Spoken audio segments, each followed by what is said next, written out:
আমাদের ধ্যান ধারণা একটু অন্যরকম, কারণ আমাদের ধ্যান ধারণার মধ্যে একজন লোক কাজ করে।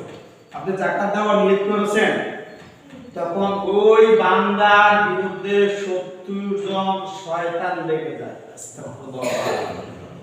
70 জন সহিহ হাদিস রয়েছে, 70 জন সর্দারে, 70 জন শয়তানে যে যাকাত দিব তাকে বলে যে বিল্ডিং এর কাজটা বাকি রয়েছে। কি করেছে? বিল্ডিং এর কাজটা একটু বাকি রয়েছে, আচ্ছা কাজটা করার পরে তুমি যাকাত দিবে। শয়তান এমন বলে। দ্বিতীয় বলে তোমার পাশে যে বাড়ির পাশে জমিটা, তোমার 3 জন ছেলে, ওই জমিটা হলে তোমার 3 জন ছেলে কি করবে? বাড়ি 3টা বাড়ি সাবারি হয়ে যাবে। এই দুশমন শয়তান আপনাকে বলে দোতলা হয়েছে, বলে 3 জন ছেলে আছে, 3 তলা করে দেবে, তারপরে যাকাত, তারপরে যাকাত।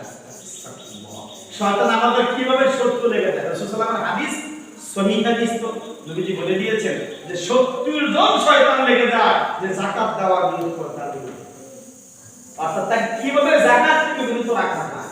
যাকাত না দিলে আপনার পৃথিবীতে যত টাকা পয়সা আছে সব হারাম হয়ে যাবে। আপনি ইচ্ছে করে যাকাত দিলেন না, আপনার যত টাকা আছে আল্লাহ সমস্ত টাকার মধ্যে হারাম, অর্থাৎ হারাম করে দিবে সমস্ত টাকা। যাকাত দিবেন না। সম্পদ আছে, আপনি দান করলেন না, সেই সম্পদ